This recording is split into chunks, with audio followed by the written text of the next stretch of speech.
Hi, this is Mike, Mike's Unboxing Reviews and How To, and on today's video we'll be taking a look at something a little bit new and a little bit different. This is the Wizmax EM1 Woofer. Keep watching to find out more.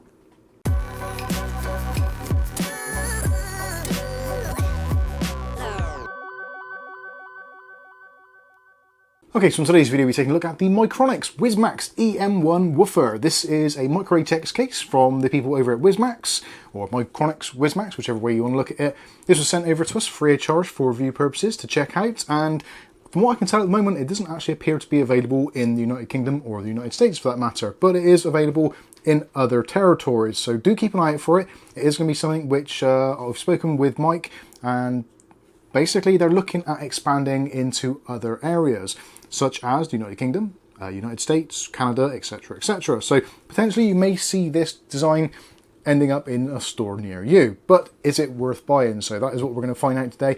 We go through, do a little bit of a teardown, walk through, look at all the bits and pieces inside. I have done a complete teardown on this if you want to see it in more depth in one of our live streams, which I'll link in the video description below. That one went on for quite a long time and we did go through some extreme depth on this.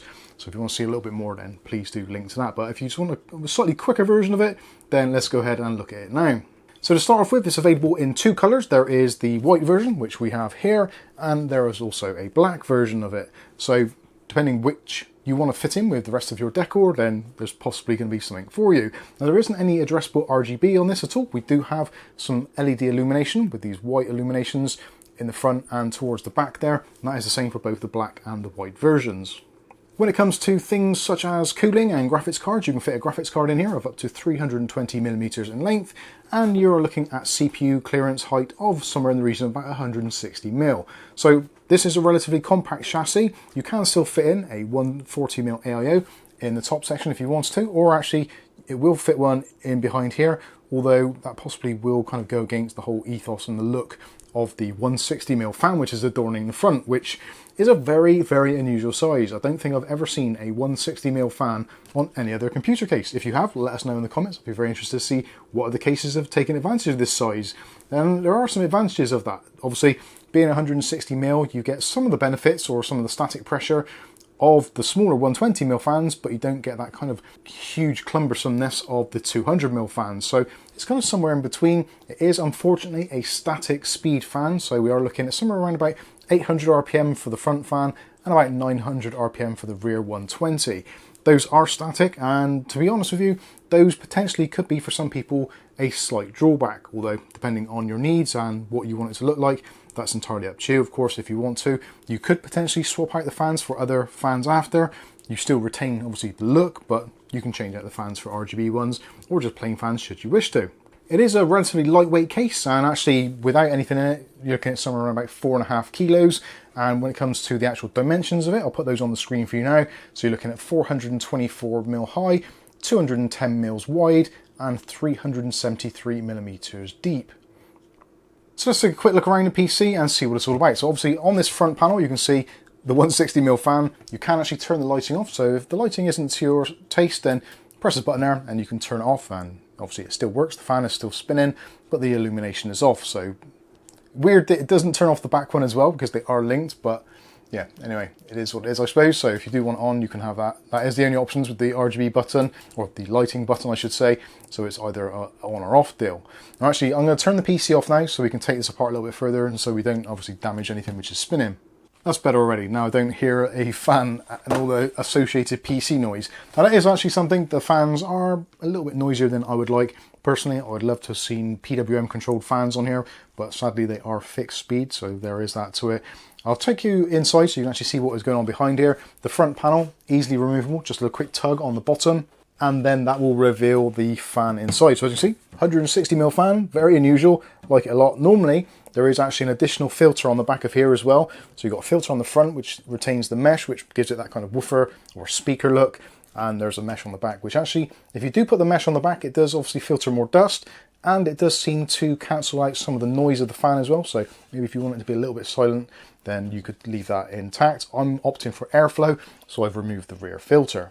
Like I said, if you want to, you can install a radiator in here, or you could put in 3 120mm fans. So you can put a 120mm there, 120mm there, 120mm there, or 2 140s. Those will fit in also. When it comes to radiators, a 240, 280 might be pushing it a little bit, but a 240 fits in there absolutely fine. We've tried that already. That works absolutely great. And again, you've got lots of open area there, so it will let a lot of airflow through.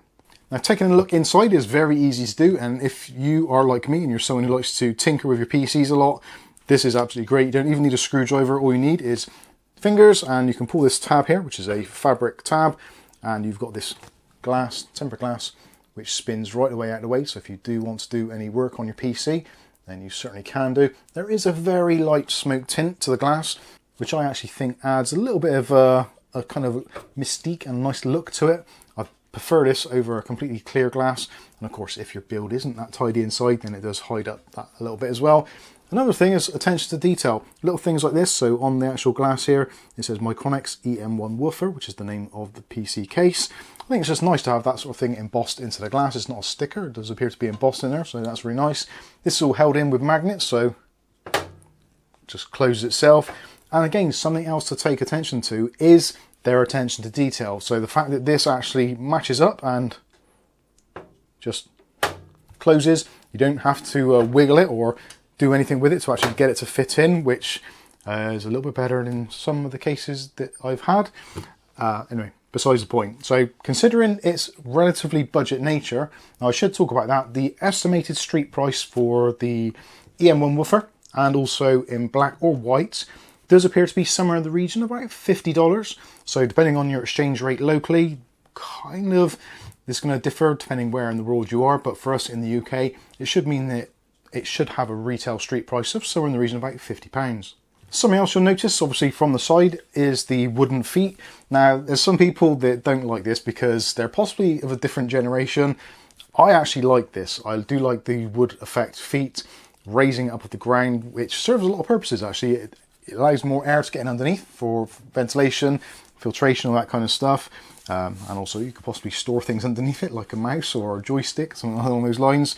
But I just think it's a little bit different. It gives a sense of style. It's kind of got that IKEA-esque vibe going on with it, I think, with the kind of angled sides, and then you've got all the glass, and it's all very kind of monochrome and minimalist. And then you've got these rounded wooden feet at the bottom to give you a kind of a link between all the materials. So you've got your metal, you've got your glass, and you've got your wood. So yeah, it's just one of those nice things where it seems like all the elements are catered for. So let's take a closer look inside. I'm going to take off the side panel and put that to one side for now, and then we can take a closer look inside. So as you can see, there is a full build in this at the moment. This is a palette GeForce GTX 1060 3GB, which fits in there quite nicely. It's quite a chunky card, but still will fit in there. We've got a Micro ATX motherboard in here, which is a B450 Mortar Max. We've also got a Ryzen 5 4500 processor. So we've gone pretty kind of minimalist and subdued. We've not gone to town on this. I don't think this case really is the sort of case where you want to put extremely high-end parts in. And I think overall the Micro ATX form factor is one of those things where you're likely to have this maybe in your living room, or your dining room, or study, where it's just a nice PC so you can go on and do the occasional bit of gaming, but use it for maybe work purposes, conferencing, all those kinds of things, but not have it look like a generic PC, which I think this is completely miles away from looking like a generic PC. Anyway, so looking inside, we've got ventilated mesh on the bottom. You can also put in two 120mm fans on the bottom should you want to. Wiring and cable management on the bottom. There's some nice big punch outs on the bottom so you can get in there and access your cables very easily indeed. When it came to wiring all this up, I did it in a live stream, and it was relatively straightforward. A few rookie errors by myself, but other than that, it went absolutely fine. You've got a little bit of headroom as well above the motherboard, so if you wanted to put some additional fans in, you could do. I probably wouldn't suggest putting a 240mm radiator in the top. Potentially you could do, but you would need to take into account clearance for things like your RAM modules and VRM heatsinks, that kind of stuff. But again, realistic, I think this is one of those more minimalist systems to keep things simple, nice low cost build in there and make it look really smart. Looking closer towards the front, so there are options there for mounting SSDs. Now, because of obviously whichever motherboard you're using, if you're coming across too much, then you may find that your power supply cable is going to come through here, which is going to kind of stop you mounting an SSD in one of the two locations. So do bear that in mind. Also at the top, There's some rather nice pass-throughs as well, so if you want to gain access to things. So the EPS connector in the top corner, very easy to get to, nice big pass-through. We'll see that better when we spin this round. And also for things like hiding cables for your CPU fans, etc. All very nice to do. No rubber grommets or anything like that. This is effectively a slightly more budget case, but I think it's done it in a very nice way. There's no sharp edges or anything like that. Moving around to the back, so you can see it's obviously a standard Micro ATX form factor. So we've got your usual stuff here. You've got the 120mm fan in the back, a little bit of adjustment up and down on there. Hexagonal mesh, great for airflow, like to see that. Also motherboard IOs, very easy to use and fits well. You've got a adjuster here for your PCI Express blanking plates, which are captive, unfortunately, although they do provide you a single replacement one. So if you do take out a graphics card after, you can replace that. Would have been nice to see two. Most video cards these days do tend to be dual slot, if not triple slot, so it would have been nice to see two replacement parts in there, but I guess that's a very minor thing. Other little attention to details are things like on the thumb screws, they've put white thumb screws on here to obviously match in with the white theme for the case, and the same for the back as well, so all matching white thumb screws, which is really nice to see. In the bottom there, we've got room for a full-size ATX power supply. We've put a Seasonic in here. I think this is a GC500, fits absolutely fine. This is a fully captive power supply as well, which I thought was going to be somewhat challenging to get into a Micro ATX chassis, but actually it worked out very, very well. On the bottom, you've got nice and easy access. So you've got a drive cage in here, which is removable, all on rubber sleds as well, so you can see the 4 points there, undo the thumb screw there, you can remove that, move it back slightly if you're putting in extra fans, etc., that sort of stuff, and you can actually move it, not a great deal, it's about 10mm, but it might be enough just to squeeze a larger fan in there. At the back, you've got a mesh filter for the power supply ventilation, and again, that is one of those kind of cheap things. You've also got the hexagonal mesh, again, carried through from the rest of the design, so that's pretty good.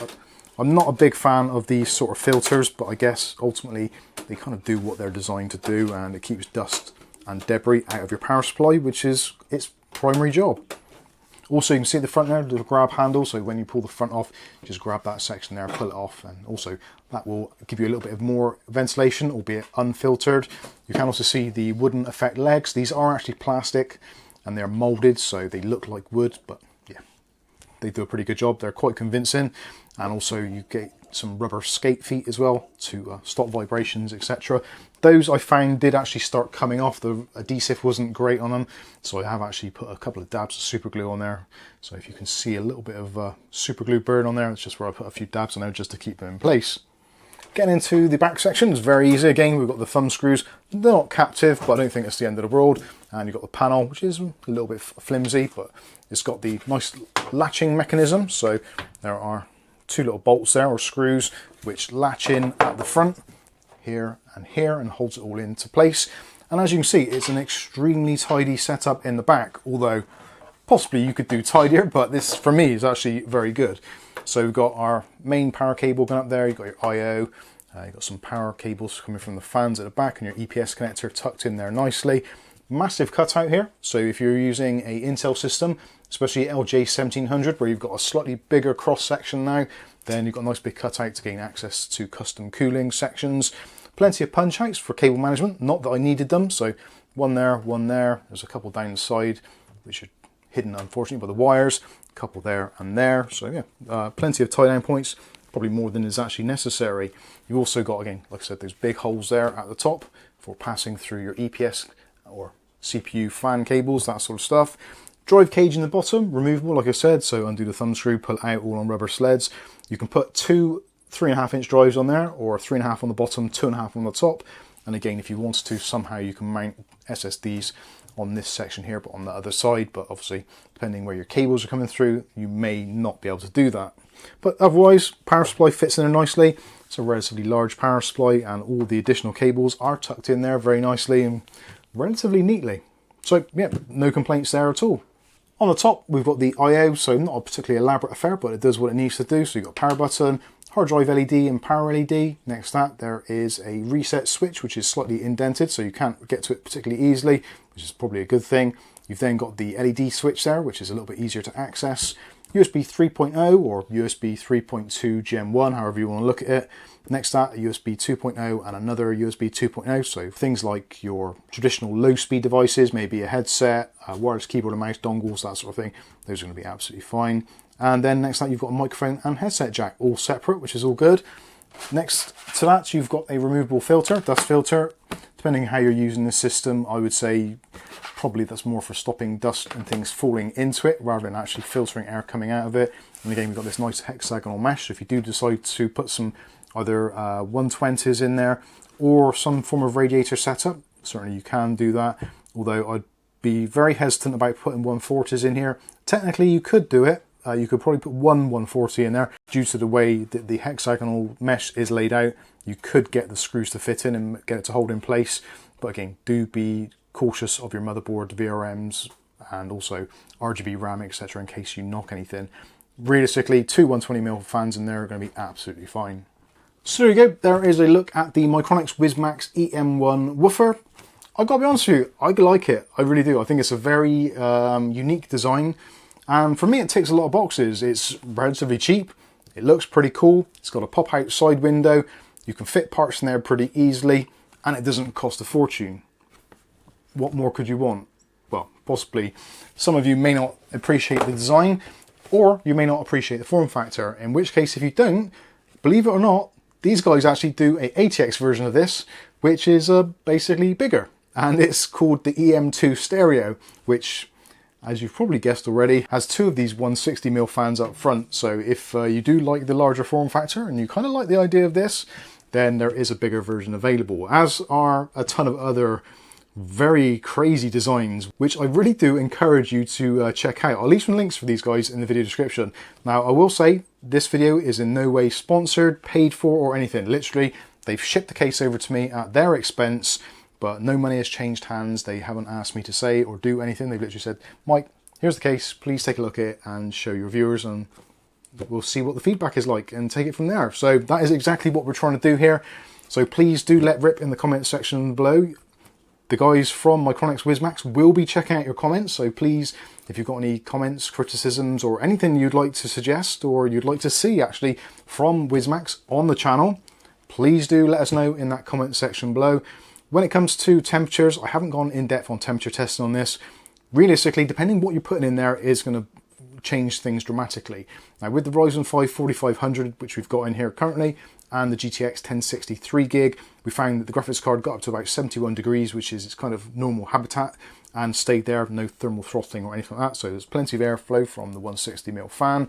When it came to the CPU, realistically, it was around about sort of 45 to 55 degrees Celsius pretty much all the time with the stock cooler, which I think is probably what a lot of people end up using in this sort of chassis. But if you wanted to use anything more than that, if you put a 120mm tower cooler in there, which you certainly can do, then obviously temperatures will be significantly better. But I think in terms of worst case scenario, it works very well straight out of the box. So that's enough rabbiting on. Let me know what you think about this one in the comment section. Don't forget, the guys from Micronics Wizmax will be checking it out, so try not to be too unkind. Kindness is a very cheap thing to do if you do it right. Anyway, I've been Mike. This is Mike's Unboxing Reviews and How To, and hopefully we'll catch you in the very next video. Thanks for watching.